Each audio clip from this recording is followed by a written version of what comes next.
Well, the last is probably yet to be heard about INEC's decision barring Zamfara state chapter of the APC from fielding candidates for the 2019 elections. Some party chieftains are scheming with the hope of reversing the ban. One of such schemes is a planned move to forward the name of one of the aspirants in the botched primaries, Dauda Lawal, to INEC as a consensus governorship candidate. According to the stakeholders in the forefront of the plan, the only way out of the impasse is to field a neutral candidate. But will INEC shift ground on its earlier stance? Well, that's what we're talking about next. And it's amazing how, divided the stakeholders are. INEC is saying that primaries did not hold. The APC national chairman is saying that what we resolved for is a consensus candidate. But the governor is saying that elections actually took place. Who do we believe now? It's shameful what has played out in Zamfara. And this is what you get when all the key stakeholders in the project are pulling in different directions. When they tell you that Dauda Lawal is a neutral candidate, right. It's a lie from the pit of hell. Dauda Lawal is the candidate of the cabal in the presidency. And all they did from the beginning, they made up their mind that this guy had to be the candidate. And those who were supposed to work with the APC,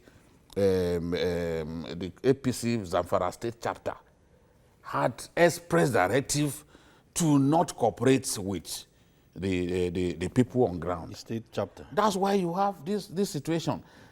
It is not as if everywhere in Zamfara there was violence. Violence only happened in 7 wards. Just 7 wards. And we have this embarrassing situation on our hands. Clearly, the party leadership did not handle this situation well.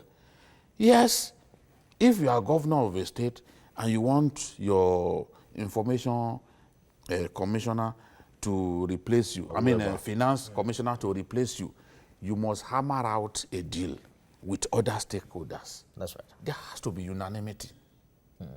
But that was not even enough, because within the presidency, the cabal made up their mind that Dauda Lawal, the man with an extremely deep pocket, had to be the person to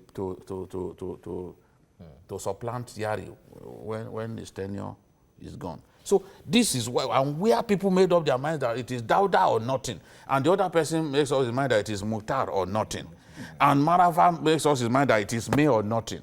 You have this kind of situation. There can be no doubt about it that they had crisis. But there was a determination, even from within, to make sure that that matter was not resolved, so that a scenario of fait accompli will now be created, whereby an irreconcilable differences would be created, such that the choice of the party would now be the one that the choice of the from the center. the choice of the cabal / national headquarters of the party. So you are working in the same direction. You are right. The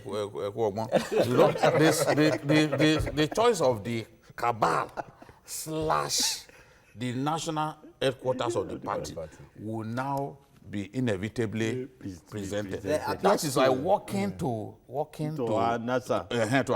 That is what I see going on. Because apart from Shafe, Guso, Bungudu, Brene Magaji, we didn't have violence in other places. There appears to be a pull between the party, national headquarters and the APC in Zamfara. But the question really is, who is supposed to shoulder that leadership responsibility to call the conflicting parties together and say, this is the way to go? If there is sincerity, the national headquarters of the party should have shown the direction. You don't see the president playing any significant role here? No. So far, I've not seen President Muhammadu Buhari interfering. No. Because even some of his friends, he didn't even, interfere. He didn't try to save anybody. And you see a lot of imposition, a lot of impunity that is going on even within the APC. See, even impunity against his own friends. He didn't step in to say don't do it. He would just see. In this whole matter, it is not the party that will come out to say anything. It's INEC. Because the law says... INEC has already given his verdict. That's what I'm saying. The law says that if you are holding primaries there, you are not the one to tell me that you are holding primary. I should observe it. Yes. I will be the one that will say you hold primaries. Interestingly, the governor is saying that INEC actually observed the election. No. Will INEC be lying against itself? That's what the governor said. See, they didn't use a PRO or somebody. The INEC chairman himself. Yes. Believe me, a professor will not do that. He has repeated it. He said it yesterday. A professor. There is no going back. INEC has the final say on this. You can write letter, you can do all kind of, you know what politicians can do. If you hold primaries, INEC will be the one to write it in their record that we observe primary in so place. But if INEC says no, it's nothing like that, everything that you are saying is nothing. That's just it. Is there any chance whatsoever that INEC is going to shift ground on this matter? I will be shocked if I will be shocked if they do. I mean, in fact, they won't do it.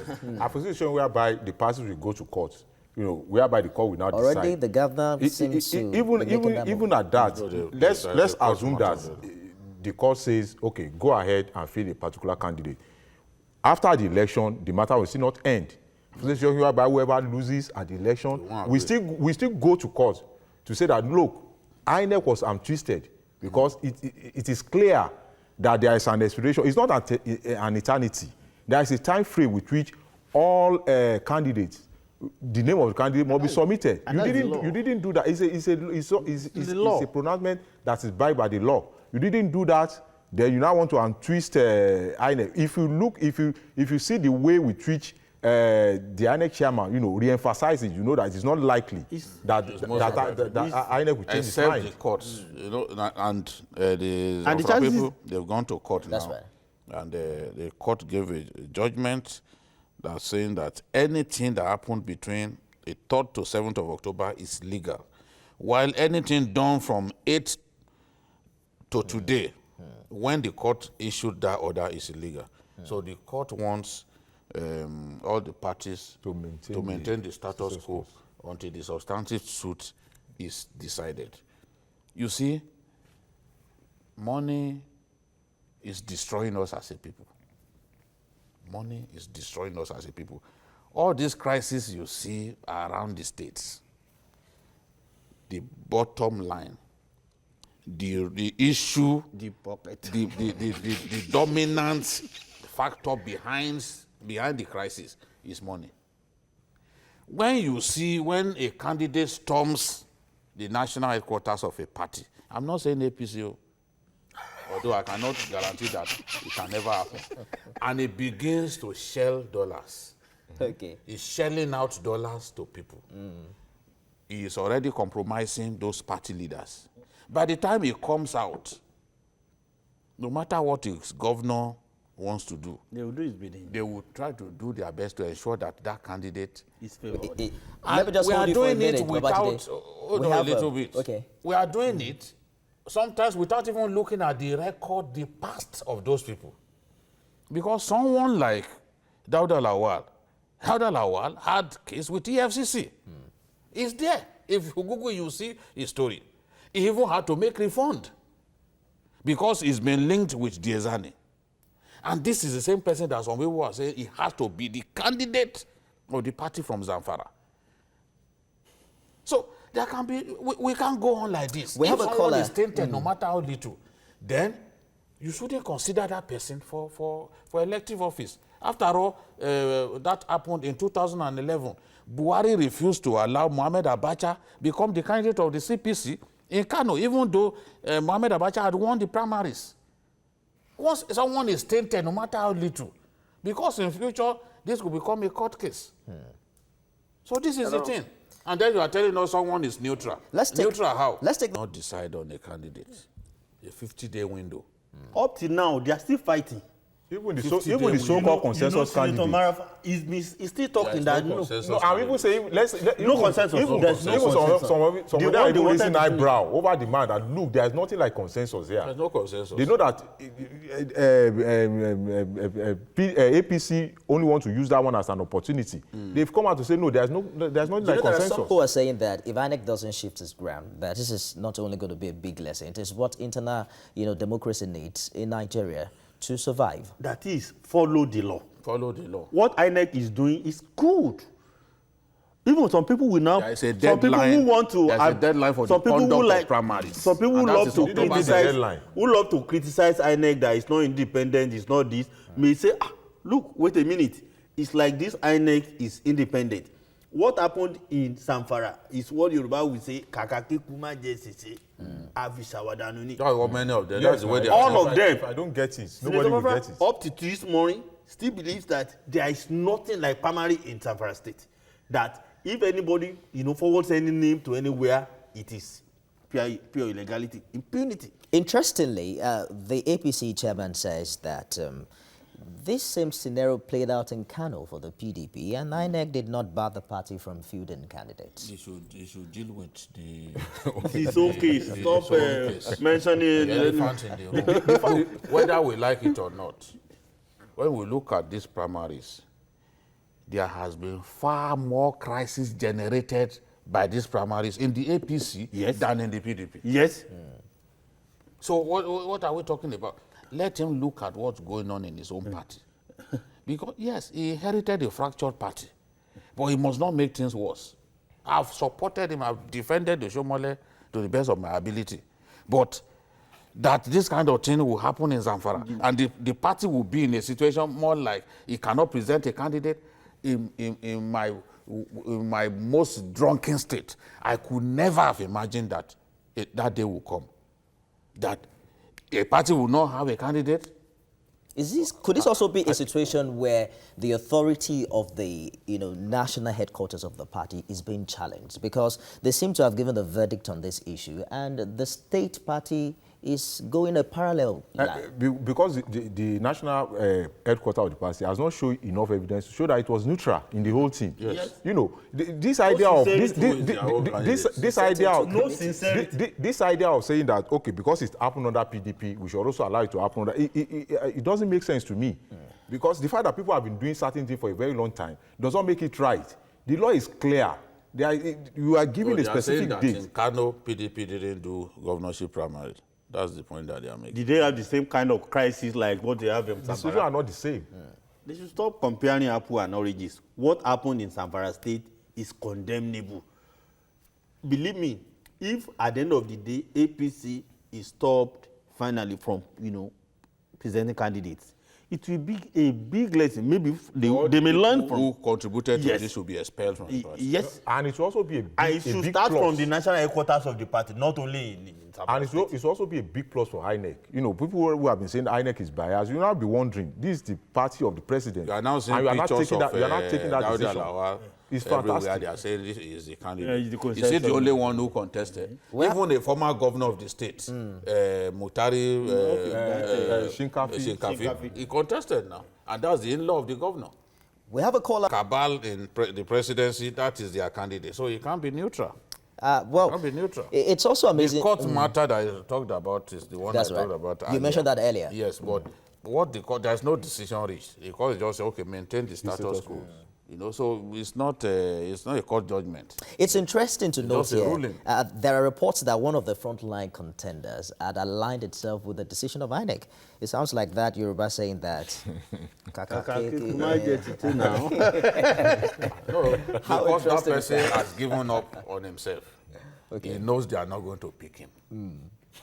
He knows they are not going to pick him. So instead of, if I'm not going to pick... I will also stop you. You don't want any... It's people like that will go to court if you eventually say you are picking a candidate. Yes. People like that will go to court. So if you don't clear this mess from the beginning now, when they go to court and they get judgment, you blame yourself. So there's a window now before the final candidate is submitted to INEC. I think the date for governorship and state assembly is October 22nd to November 2nd. Are you hopeful, as we begin to wrap this up, are you hopeful that anything can happen in favor of the APC? That is for substitution of candidates. Okay. The law allows you to resolve post-primaries conflicts.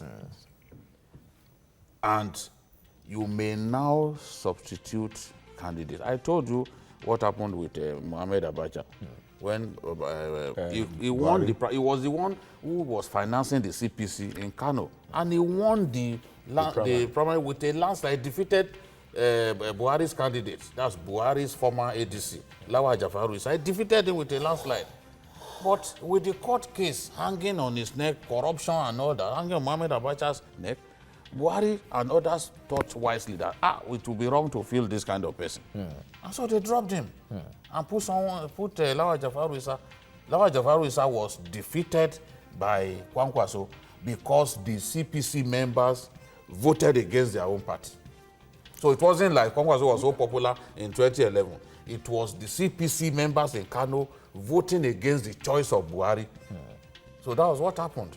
So the thing is, there is room for you to change candidates. Yes. But the other ceiling, the previous ceiling was for conduct of primaries. That's October 7th. So they don't mean the same thing. As far as the APC is concerned,